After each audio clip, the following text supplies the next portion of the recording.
All right, ladies and gentlemen, it is time. It is another big episode with a lot to discuss. So let's not beat around the bush. Let's not waste any time. Let's just get right into it.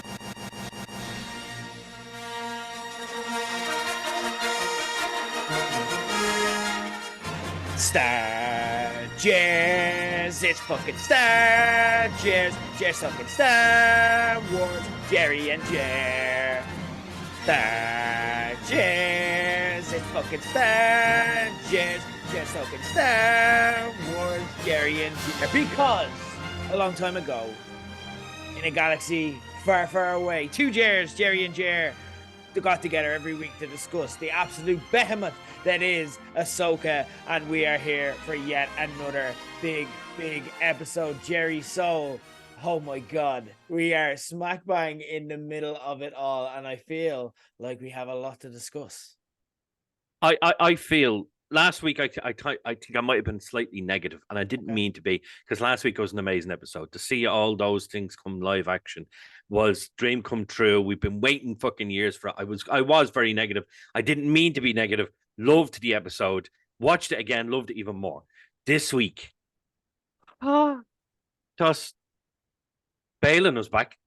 Okay. So all I needed to Balin was back. But mother of God, yeah, we didn't expect this. We have a lot to discuss. They covered a lot of ground, and we will discuss it all. Don't you worry, guys. But guys, before we begin, spoiler warning, Jesus Christ, because there are spoilers. Big stuff happened in this episode.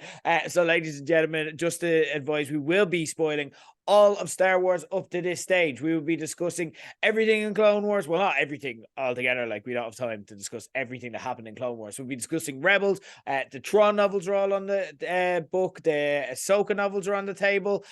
We've got like basically everything in Star Wars canon. But the good news is we don't know what's happening next in this particular story. So there's no way we can spoil it because we know as much as you. But if you haven't seen the latest episode, go away and watch that. Come back and hear our discussion. But before we begin, as we always do, we're going to put ourselves back into the mindset of the episode with our alternate recap of episode 6, and we begin with Ahsoka and Huyang on the road to Peridian City in their Purgle Free now. She asks him to tell her about a story about the history of the galaxy, saying that she prefers part 1 of 3. Ahsoka is a prequels kid, confirmed. There you go, you have it.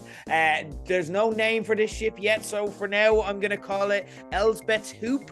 It makes it out of hyperspace into Peridia, which Balin explains is a whale graveyard. Balin is a whopper Jedi, but he'd make an absolutely awful travel rep. Yeah, so look, if you see over here, it's all the whales' corpses. Weird, dude. They're met by 3 Night Sisters who look class. They're basically like Praetorian guards had a gangbang with the girls from Hocus Pocus. It's very strange. Shin doesn't see the big deal with Peridia, but Balin sees potential in it for a new start, like a demented dad about to lose his arse, claiming that he can flip a piece of rundown real estate. The witches give the whole place character. It's like a home and a fairy tale combined in one, if you see it my way. Tron shows up surrounded by his army, chanting his name like a big blue Bill Goldberg. They bring out Sabine, and Tron sets her up with a howler to go find Ezra, which is basically a giant terrifying rat. Speaking of rats, Tron sends Balin and Shin to go destroy Sabine if she finds Ezra. After fighting off nomads, falling out and making up with her howler and making friends with an adorable turtle-like creature, Sabine finds Ezra living among the Nodis. She dodges telling him that she'd risk her entire galaxy and left her master for dead in order to get there, because, you know, we're all about good vibes here. We don't want to ruin all the positive things with like inconvenient stuff like the truth. Meanwhile, the grandmothers inform Tron that Ahsoka is en route to the Purgles. They must have a Deliveroo style location alert on for people coming through hyperspace or something. Not sure how that works. Tron is unfazed by this and orders them to be destroyed with prejudice, and says that he needs some Night Sister dark magic to assist, which sounds like a culturally insensitive innuendo, but sure, look, I don't know. I suppose we'll find out what all that means next week. Just like that, Tron is back, Ezra's back, Ahsoka's on the way. Lads, we're back. Rebels is back, and that was part 6. Far away. Jerry, a lot to discuss, as we said. We're going to get into the nitty gritty. But first off, I just want to get your overall thoughts on the episodes, and we can kind of get into the individual instances as we go. I thought it was shit. To me, it seems like the whole series, and I see a lot of people complaining about this. This is not a complaint from me. Okay. The whole series seems to be moving at a certain pace, and it is a slow pace. But for me, I'm liking that it's kind of being dragged out a little bit, and we're getting like little bits of stuff because it makes it more exciting the following week. We our my man was back. Balin was back. Like, my God, just I love him, and it's breaking my heart. It's like, please, for the love of God, kill him in the next 2 episodes, because if you don't, it would do a disservice to Ray Stevenson if he's not killed, and because then you're going to have to recast him for the next season. Like, no, I don't want him recast. Just kill him, please. Fucking kill him, please. I have this sneaking suspicion that he's not going to be, and that's shit. Fantastic episode. So much happened in it. We got things that we didn't think we were going to get. I was certain that we were only going to get Tron for like 30 seconds at the end, and we weren't going to see Ezra. We saw both, and we saw Tron a lot more than we thought we would. I have one criticism on Tron, just one. Okay. Sort out the fucking wig, lads. It looks shit. Sort out the wig. It's like the worst wig I've ever seen. It's so bad. Oh, the eyes. Oh. My God, they just bore into you like, oh, this is brilliant. Absolutely brilliant. Start to finish, it was fantastic. Not surprised we only got a little bit of Ahsoka at the start. Because we got her last week. It was all her last week. So we needed to see, okay, well, we've seen one part of the story. We need to see the other part now. It really kind of every time a scene was ending, it was like, is it gonna end? It's gonna end. Oh, it didn't end. It's okay. Is it gonna end? Didn't end. And then when it was ending, it was like, oh, it's gonna end now. Oh, that's fine. It was good. Very interesting. Very, very interesting. But I have my own theories. Okay. Don't worry. We'll have plenty of time for theories. We will. I just want to say something. Okay. I just have, and I said this to you yesterday after watching it, I have this feeling about what's going on. And we don't know what's going on. But I'm going to go as far as to say we really don't know what's going on, because we have a certain thing in our heads that, Ahsoka's going to come in, team up with Ezra, they're going to defeat Tron, that type of thing. No. So we're going to get into it. Oh my God, we're going to get into it. Yeah, there's a lot to discuss. I've watched it twice now, and I'm not going to lie. The first time I watched it, it's tough because the experience of watching it live and getting Tron and Ezra given away, because you say it moves slow, and I hear that criticism from a lot of people, particularly people who, didn't watch Rebels, and a lot of the little nods aren't resonating with them. I see how that might just seem like empty space, but to us, the little things and the Easter eggs are so special.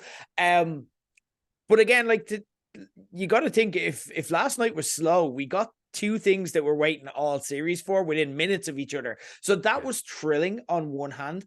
On the other hand, I almost had to. We'll talk about Ezra specifically and that comeback, like stuff like that. We've been building up in our heads for years. We've been asking how. There's no way to do it except to just do it. And the fact that it's done, and that it's like the end of Game of Thrones. They could never get it right because everyone has their own individual way that they want to see it done. And not to say that made Bran good. But I almost had to watch it again, knowing what happened, to really fully appreciate it. And the second time it landed a lot better. And what I like about this episode was it wasn't, for as much as it gave us, it wasn't actually a heavy hitter like the previous 2 episodes. Previous 2 episodes were very heavy in, the plot moved heavily forward. And, there was a lot of character development, and we understood what made our characters and this and that and the other. We didn't get a lot of that. We just kind of moved. It was one of those episodes where we moved the puzzle pieces into play for where we need to be towards the end. And actually what it did as well was it took, now we've seen nothing that's not in the trailer. We're finished as far as the trailer goes. We don't know what's left of the plot. We can guess, but we don't know what's left coming. We don't even know what the right questions are to ask. So to kind of have essentially what is a transitional episode, but give us those 2 thrilling moments in the middle of it, I thought this was a big net win that leaves us in a really interesting place, while not being the high point of the series either. But also I was very satisfied and happy on the other side of it, while also being like, they just kind of gave us Ezra. Like Ezra just showed up and there he was, and now he's back. And it's like, you know what I mean? It's like, you know, in wrestling when you get a surprise return, but something like it's not exactly as you imagined it, or they don't play the music or something like that as well. And you're just like, okay. So like that was it for me. But again, I'm also out now on the other side of it. I'm very happy with how things are and where things stand. And we'll get into the specifics around that as we go on. But first off, I want to kind of talk about Peridia. I want to talk about I want to talk specifically about Balin. Because obviously your fave. We kind of learned a lot about Peridia this time. He explained it's a whale graveyard. Of course, we meet the Nodi turtle there. I hope I'm pronouncing that okay, because we actually didn't hear them, who are presumably the Ewoks of this project. It's revealed that it's the origin of kind of the Night Sisters of Dathomir, who summoned Elsbeth there. And that was kind of the story. But also you have on the other side, you have Balin speaking of this as seeing it as a beginning to bring the cycle of the Jedi rises and the Sith or Empire falling to an end. And this is a new beginning of sorts in Peridia. What do we think his plan is here? And like, again, we kind of saw the interaction with Shin as well. I just thought all of that to me is almost more interesting than everything happening with our heroes, because that's the thing we have no fucking idea about. We've no basis. Yeah. We don't know these characters or anything about them or what their motivations are, and we're starting to get that. What do you think is going on here? I watched it, right, and I had to really think about what was Balin actually talking about. And for me, I have to say the interaction between him and Shin when they find where Sabine had been and she defeated these guys and legged it. They're having that interaction. Best interaction they've had in the show so far. Yes. We finally got to really hear Shin speaking. So Balin has like that English accent. Shin has a very different accent, like maybe a European-y. I know she's not. I think she may be from Eastern Europe, whatnot. But you can hear that coming through. I'm like, yeah, that was fucking great. Because then, most people in Star Wars have either been English or American. So it was nice to hear a different accent. I was like, yeah, I like this. This is good. So the interaction between them was fantastic. But he kept talking about this power, and she said, oh, the power that Thrawn is going, no. And he was like, no, you don't want that power. You want real power. And immediately got me thinking about one of the sequel trilogy of books. Okay. The one where we see there's basically a new. I can never remember. You know me with names. I'm terrible with names. But the trilogy of books sets up the Battle of Jakku in the third book. Right. Okay. And in this series, the Imperial Remnant are talking about Palpatine's plan and how he felt something in the unknown regions. He felt something beyond the galactic rim, which would be a different galaxy. How he felt a presence that was powerful and dark side and evil and this, that, and the other. And I'm like, is this what Balin's going after? Because he keeps talking about you can even set it toward. Surely you can feel it. You can feel it, can't you? If he is going after something. There is something out here, something out there, I should say, where they are now, and that's what he's going after. I'm like, are they bringing a little bit of that into it? I'm like, I'm hoping that's what it is. But Balin is searching for something, some power, something. It's not the Emperor, because he's back in the other galaxy, so it's clearly not him. So they're not going in that direction. Like, happy they're not going in that direction. There's something out here, some sort of power, some sort of person or power or whatever it may be is there, and that's what he's searching for. But one thing I'll say is I don't necessarily think that Balin, he's not a Sith. And I think that's very evident he's not a Sith. And I also don't think he's necessarily a dark side user either. I think he's very much in the middle. Now, I'm not talking about a grey Jedi, but he's very much in the middle. He is a mercenary, as we know. But at the end of the day, if you look at The Mandalorian, Mando was a mercenary as well. He's a bounty hunter, mercenary. So he did good things and bad things in his time. Just because he's a good guy now means fuck all. He did bad things in the past. Look at Boba Fett, killed fucking loads of people, became a good guy in the end. So I don't necessarily think Balin's actually bad.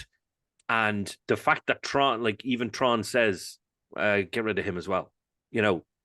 he doesn't care. He's like, no, get rid of him as well. So I think Balin and Shin, they, even though they're working with the bad guys, they're not necessarily bad. So I think that's interesting. I think there's a little bit of grayness there. Yes. Or enough grayness to go, okay, they're not bad, they're not good, they're in the middle here. So I'm liking that. I'm really, really, really liking that. The fact that we've only got Ray Stevenson for 2 more episodes, I'm like, oh, God damn it. Like, I know.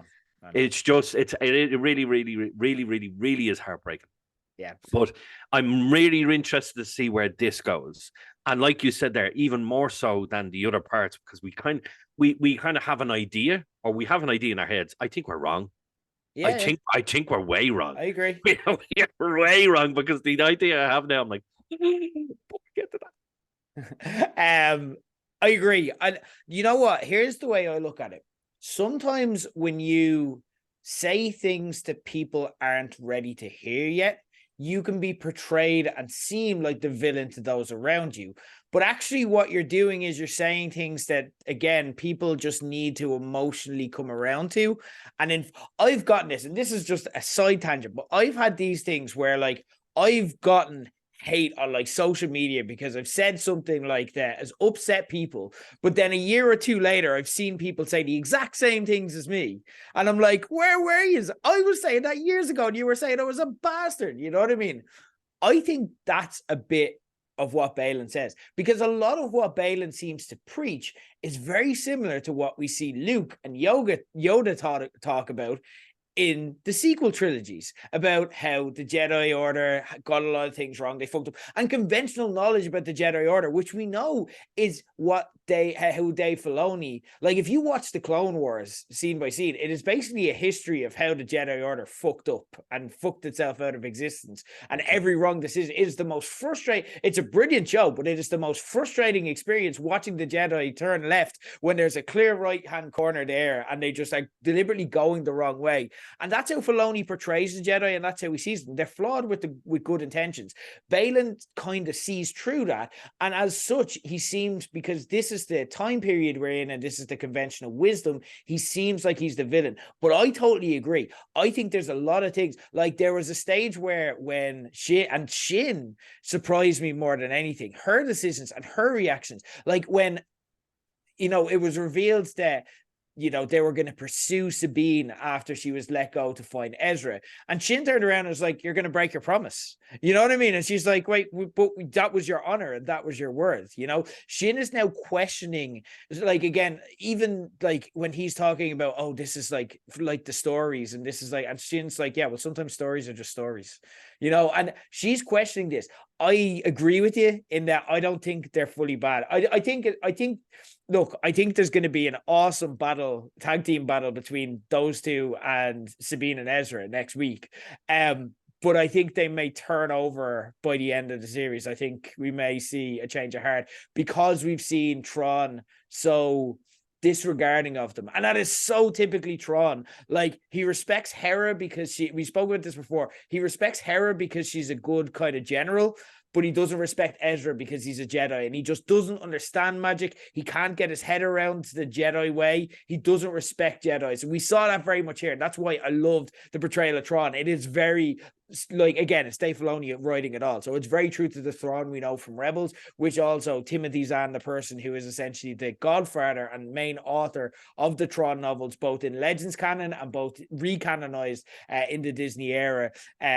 He kind of says, look, Dave Filoni, more than anyone else apart from me, gets what Tron is. And they really like this. So we're talking about it already, so let's get to it. Finally, we saw live action, dodgy wig and all, one of our most iconic, one of the most heavily anticipated things the Star Wars fans like you and I have been looking forward to. Lars Mikkelsen, of course, his live action debut as Thrawn, but he was the iconic voice. So we got to hear him as well, which is so fucking cool.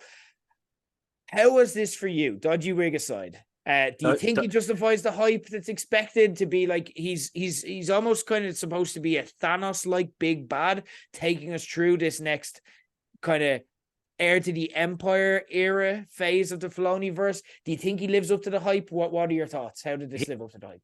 Absolutely lived up to the hype. The look, the sound, everything from the uniform. The uniform was I mean, perfect. Absolutely perfect. You compare it to Rebels and you compare it to the art that would have been used for him in the books and whatnot. It's absolutely perfect. This is the one character out of all of Star Wars that I've been looking forward to the most because I'm a huge Tron fan. Yeah.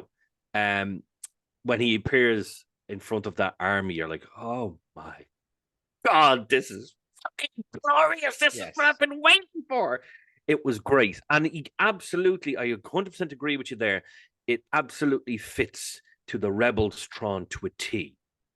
Have we seen the Timothy Zahn version of him yet? No, but we've only seen it for one episode.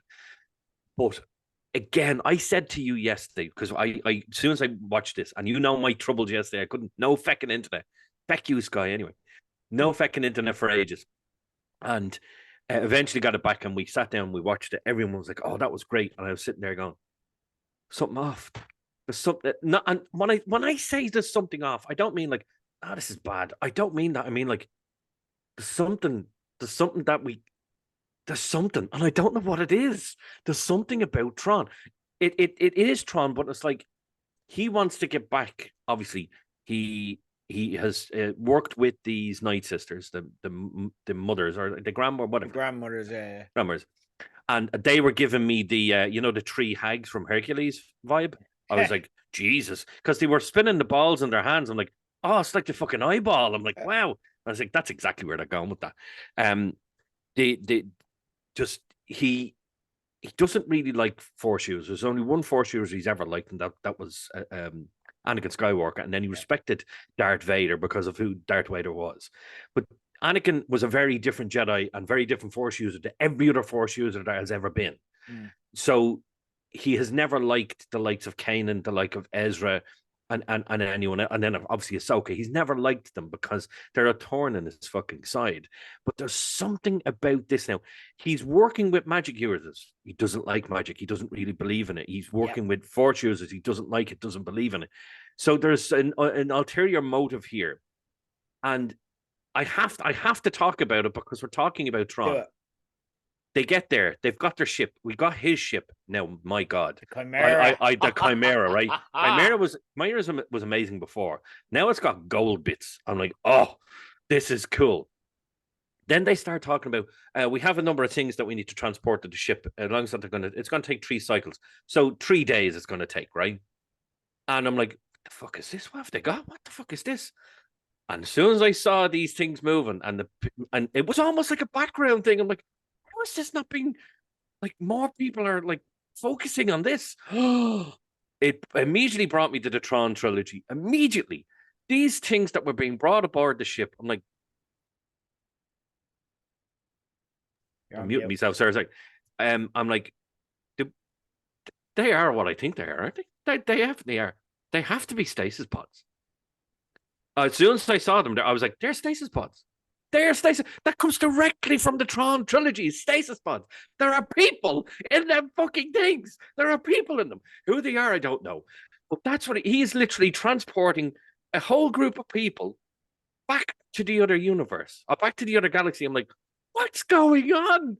I'm like, I was like, there's something very off here. Nobody's talking about these pieces. I was like, no, there's people in them things. It's not a weapon. There's people in them things. It's exactly what I'm like, oh my God. You can hear it in my voice here. You can hear it. I'm like, Jesus Christ, that's the stasis pods from Tron Trilogy. I'm like, is it? Does he have Chiss in there? Does he have Night Sisters? Is it an army of Night Sisters? What the fuck's in them things? But as soon as I saw them, like, oh, they're stasis pods, because they were so adamant in the books, in the Tron trilogy, about the stasis pods, about the Grisk and the stasis pods. They can't be anything else. If they're anything else, I'm like, oh, well, that was shit.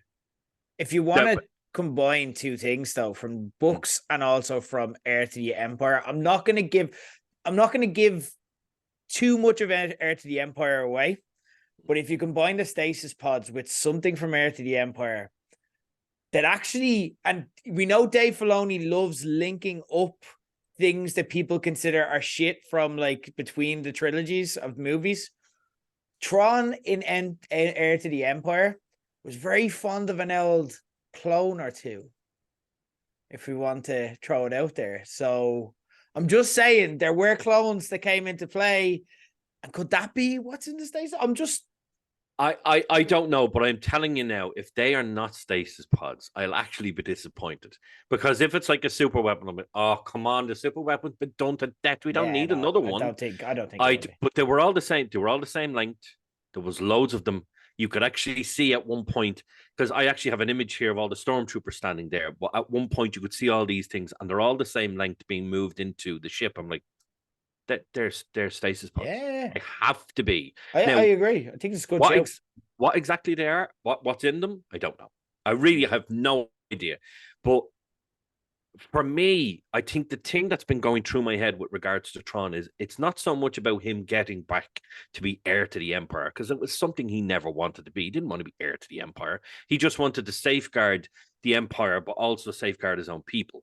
So I don't think it's so much that Tron is he's rushing to get back to conquer the galaxy. I think he's looking to get the fuck out of there because something else is coming. And I just have that in my head because Balin is talking about this power. Tron is like, right, we've 3 days. Let's get everything loaded and get the fuck out of here. And if we have to leave them lads behind, leave them behind. He just wants to get out of there. And I'm like, it's like, Jesus. And I will be able to talk more when we're talking about someone else. Okay. Oh, Jerry, I'm loving it. I love the way you're thinking. You're thinking outside the box here, and I really like it. Just to get on kind of Tron, what I love the most and what makes Tron such an effective villain for me is he's so different to every other. He's just not a typical kind of mustache twirling bad guy. You know, what I love about Tron is how disarming he is. His composure for me is terrifying. He hears bad news, like basically Ahsoka's on her way in Purgles to save the day, and he goes, oh, well, that's bad news. You know what I mean? And he's, oh, that's unfortunate. And then he's like, all right, well, here's what we're going to do. You're going to kill her. And then you're going to use your magic. And he instantly has a plan. Like he has a setback and he has a plan. He sees Sabine and he's like, no, I'm actually going to help you. You know what I mean? He's polite. He is disarming at every stage. And that's what makes him so intimidating because he's just agreeable. He's friendly. He's polite. He's nice at times. Yeah.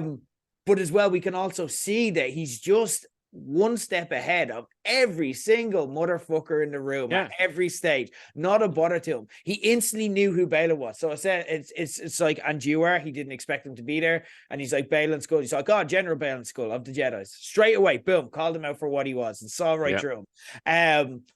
Again, just totally being unshaken by Sabine. Even just hearing the voice is chill-inducing in the best possible way. And he had some awesome quotes in there, like the desire to be reunited with your long-lost friend, how that singular focus will reshape our galaxy. Holy shit, like, fuck me. The scripting for him is absolutely perfect. Filoni, again, shows he truly gets what makes this character dangerous. I think this was a great introduction for many. He'll instantly, I think, if you've never seen Tron and you've had this built up since you've been watching Mando season 2 and you're like, what's the story with this guy? I don't know, because we obviously have an in-depth knowledge of the history of Tron and everything about him, but I think people get it now. I think in one episode, they're like, okay, this guy's fucking scary because he's so chilled about everything. Nothing phases him, and he instantly has a plan to destroy everyone around him no matter what. Tron wasn't the only surprise we got, though.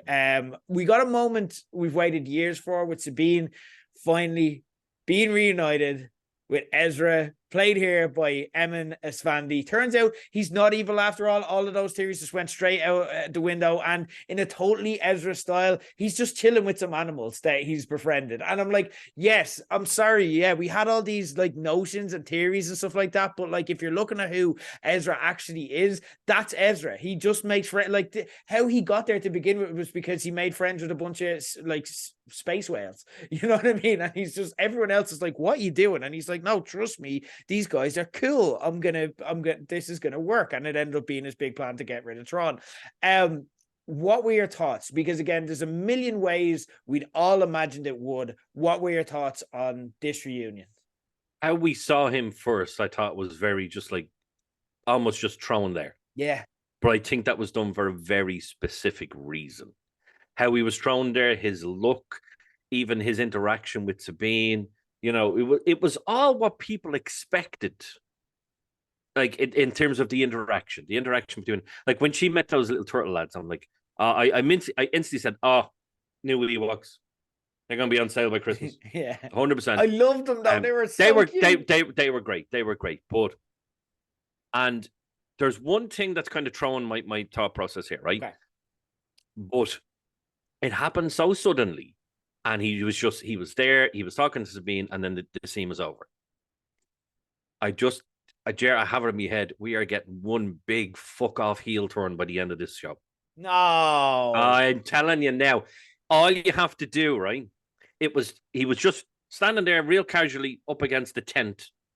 Like nothing like about I said maybe he'll come along and save her or something like that, or she'll get attacked and he'll come, whatever. We got the attacking part, but he wasn't there to save her. And I'm like, okay.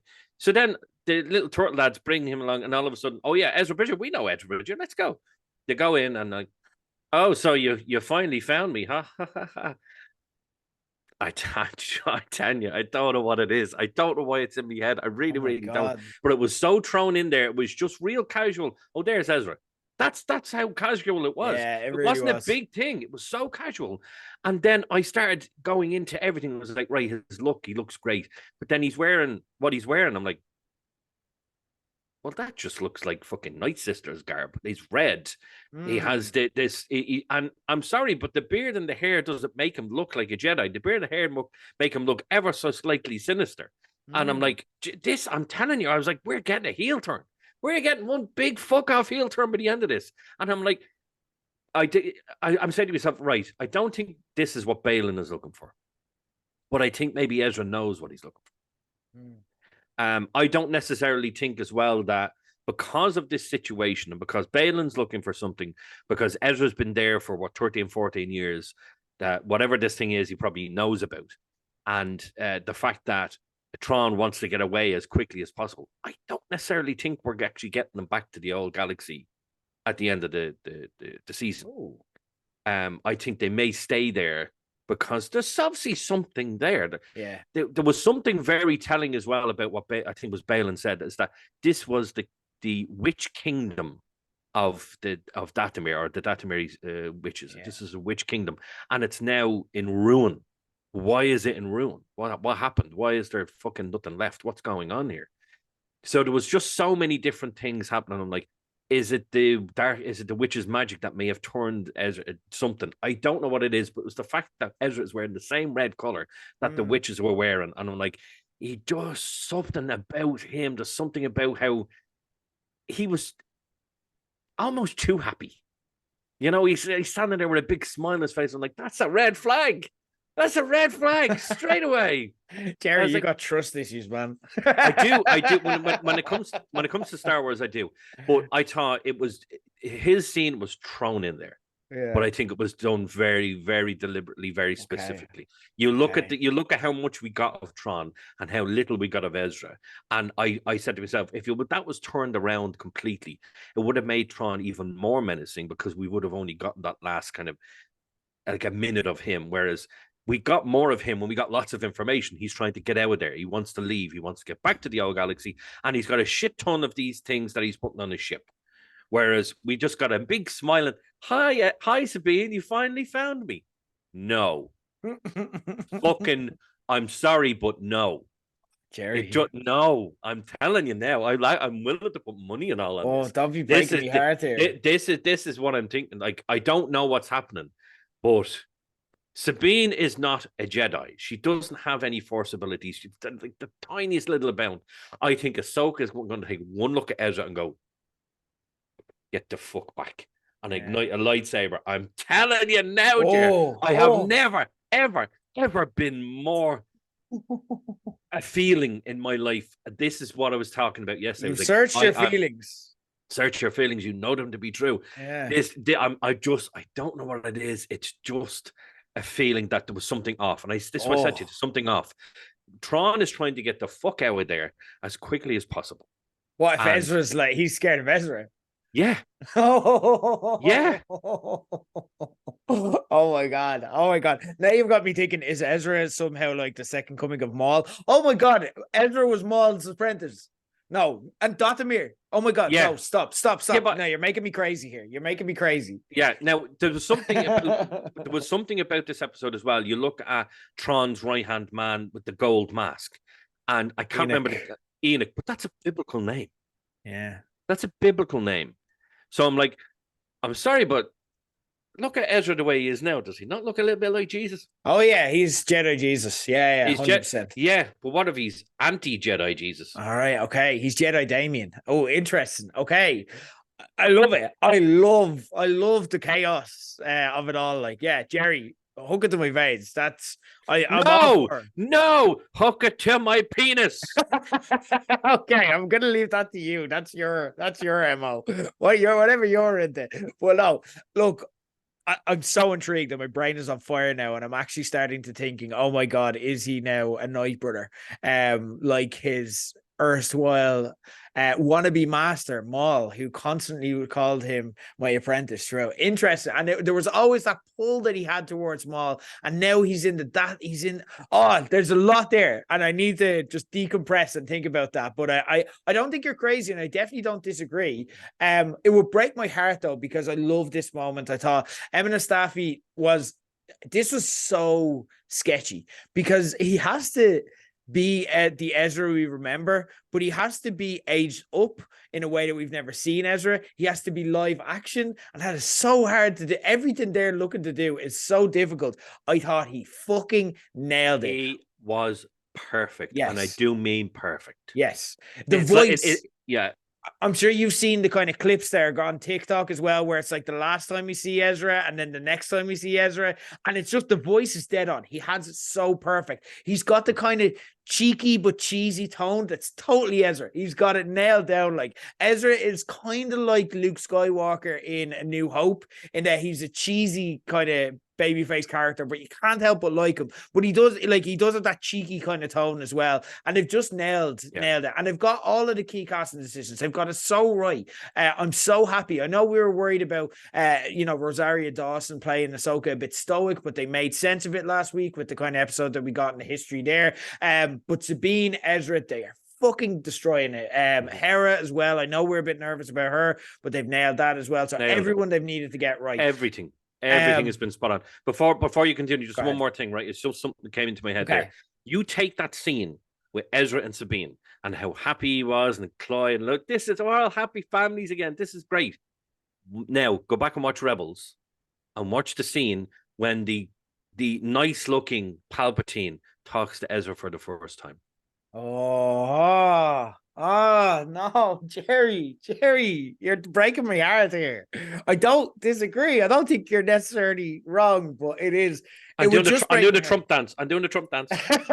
To take away that would, like, I don't know, like, because it was so wholesome. It was what I wanted it to be. It was so nice for them to finally be emotionally honest to each other, because Ezra and Sabine are like, they're gonna, like, if everything ends living happily ever after, Ezra and Sabine are gonna get together, and like they're an ideal couple and stuff like that. But they've fought with their feelings for years. They've like they're the kids that fight in the playground because they fancy each other, and that's been their relationship for years. And then they kind of settle out, oh, we're brothers and sisters, but it's that kind of weird brother and sister relationship where it's like you're saying that, but really you both want to fuck, which is a weird thing to say then for people who want to fuck each other. But it was the first emotionally honest scene that they ever had together, where they hugged and were just like, I'm happy to see you. And Sabine's like, I've literally like ruined the galaxy to come find you.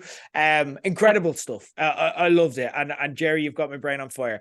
Let's talk some theories for next week specifically, though. Okay, so what we know is Ahsoka's on the way. She's going to show up. Tron sees her coming, so again, there's like, she's in danger. So there may be that epic Sabine and Ezra versus Balin and Shin tag team match of sorts. Although I expect that to be a bit of a no DQ, non-finish type. Maybe a twist thrown in there. I also expect us to check back in with Hera, as now what we need to do is set up kind of a big finale. It's standoff of some sorts with everything. So what are you kind of expecting next week in the penultimate episode? I think we may get a little bit of Hera who are going to face the music. Okay. But I don't think we're going to get much. Next week, we're going to get, obviously, Ahsoka's going to get there, and I fear for the Purgles, lads, because I think they're about to be shot to shit by Thrawn and by the Night Sisters and whatnot. Hopefully they won't all die, but it is fucking graveyard at the end of the day. Yeah, it was very very Elephant Graveyard, Lion King vibes from that, to be honest with you. Yeah. Other than that, now I actually have no actual predictions, but what I predict within the next 2 weeks, Ahsoka's going to get there. They're going to find Sabine and Ezra, and I just have this feeling she's going to there and she's going to know there's something wrong. There's something off about Ezra, and it's just going to go from there. Balin is going to, obviously, we don't know whether we're necessarily going to see a tag team match between them. I think Balin's going to go, like, I think he may know something. Maybe Ezra could lead him to something. I'm not too sure. But we're going to get Ahsoka there next week. She's going to search for the other two. We may find out about what's in these fucking stasis pods. We may find out more about, because the army looked different. You know, they were all, obviously, they've been there for 13, 14 years. They need to be patched up. And you even see it himself. Like, even Tron said, no, 2 squads is enough. We've lost enough people. And I'm like, he's actually worried about his guys. Well, he does. That's one thing that Tron, that we know about. That was very Tron. Very Tron. He's fiercely loyal to his, and people, this is why he inspires the following that he does, because people love working for Tron, because he is actually a great admiral who actually cares for his people. Vader and Palpatine thought everyone was expendable, whereas Tron is like, he will not expend lives if he can help it. And that goes for both sides. He doesn't like killing the other side. He likes defeating them. He likes winning. He likes winning. It's all about the winning for him. He doesn't actually, if he can win and not kill anybody, he will do it. Yeah. But which is why one thing on that, I did, and I just want to note this, and I agree with what you're saying, but I did find it interesting that he kept using the word destroy in this episode, because I'm like, that's not Tron. Tron isn't vicious. So I'm like, maybe something, and again, that could speak to the fear and the kind of, that he might have, that he's like, let's get the fuck out of here. But that's very interesting. Sorry, I didn't mean to cut you off. It to me, like, it wasn't fully a Tron that I know. It was very much the Rebels Tron, with somebody that has been ever so slightly maybe traumatized over the last 14 years. Traumatized. Traumatized. Like, he's got a ship that's been held together by gold. He's got, like, his right-hand man now has a gold mask, which is fucking cool looking, by the way. That really is kick-ass looking. But again, I think we're all reading into it a little bit too much, that his right-hand man is somebody, because the other Inquisitor style dude died and it was nothing. But again, that was very much like Dathomiri magic. Yeah, I don't think it's Eli Vanto. I give up that. No, it's that but Eli Vanto didn't go with him. He wasn't on the ship, so it wasn't him. No, I don't think it's him. I wouldn't give up hope. We may get him maybe next season, possibly. But there was just something about the army and the mask that the guy had, because the Go mask was cool. But what it is, I couldn't tell you. I have no idea. Will Ahsoka the White come and save the day? She will try. But something, I'm telling you, something is coming. This is not going to go the way we think. It really, really isn't. There's a red scroll at the start of this series. That means exactly bad news. We are not getting a happy ending this season. It's either going to end on a cliffhanger or it's going to end badly for our heroes. Yeah. I don't mean people dying, but I mean badly for our heroes. It's just, it's in me now. It's like, no. Did you ever watch The Good Place? No. There's one of the best heel turns in the history of television happens at the end of season 1. And anyone who's watched it will know exactly what I mean, where a character who you think is just nice and lovable and this and that, like, eventually it's like, you're a bad guy. And then, like, they just kind of turn around and like, and just the evil cackle. And all of a sudden I'm just thinking that, but with Ezra, is like how this series is going to end. But anyway, like, no, sorry, I digress. I think next week, I don't think we're getting any of that. I think next week is the setup to the finale, okay? Yeah. What I think is going 100%. To happen is, I don't think Ahsoka's going to die, but I think I think, yeah, Purgo Graveyard was very ominous. It was foreshadowing. I think you've got it in one there. I think Ahsoka's going to end in trouble. You know what I mean? It's going to be Thrawn versus Ahsoka. That's kind of the dynamic they've set up. And it's going to be Baylan and Shin finding Ezra and Sabine and whatever playing out there. So I don't know what's going on because we don't know the character's motives from here. We're very in the dark from here about what's going on and everything around that. Here's what I do know, and here's what I do think. Okay, think about what we've got over the past 3 weeks. We're getting surprises, we're getting comebacks, we're getting revelations. Okay, episode 4 we got Anakin at the end. Episode 5 we got live action Clone Wars, and we got live action Siege of Mandalore. We got the World Between Worlds, all of that. Episode 6 we get Ezra and Thrawn. Episode 7 they're saving the best for last. We're gonna have we're gonna have Hera, and this is where I think the big stuff is. Okay, because now we've had our Ahsoka episode, we've had our Sabine and Ezra episode. I think we're going to stay with those characters. I don't think we're going to have a full Hera episode, but I think this is going to be a big Hera episode to set up whatever needs to happen at the end. She has her trial. I don't think that's going to go well for her. I really don't want to see de-aged Leia. I don't want to see someone else playing Carrie Fisher, even though they've mentioned Senator Organa already. So she has been referenced in this show. She is a player in this world now, but I really don't want to see her. I think leave it out. We have Mon Mothma. She's enough.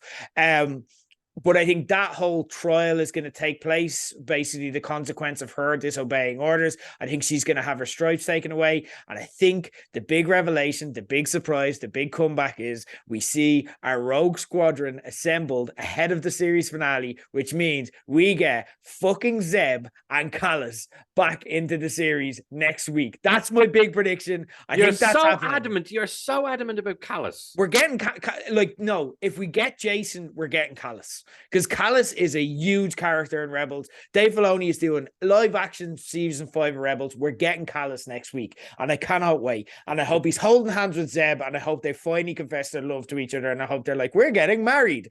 And I'm all up for it. I'm a Callus and Zeb shipper. Anyway, I think we're getting all of that next week, and we're gonna get there will be peril as far as like Ezra and Sabine and Baylan and Shingo. We're going to see Ahsoka in danger. We're going to have all that set up, but on the bright side, we're going to be like the Ghost Crew is getting back together, and they may come and save the day somehow. Or like again, they're just going to be in the distance. I don't think they can get to the planet, but like they're going to save the day. That's what I think we're going to get next week. And Jerry, I cannot wait to see out this series with you. I don't want it to end, but I'm loving these conversations. So I can't wait until we get to the end and see how wrong we were about everything. And it was actually just exactly as they told us. Thrawn was a bad guy. Ezra's a good guy. But who knows? We may get, I love your theories, and I hope we get a few twists and turns along the way. Jerry Soul, absolute pleasure to discuss Star Wars with you every single week on Star Jers. And I shall chat to you very soon. Talk to you soon.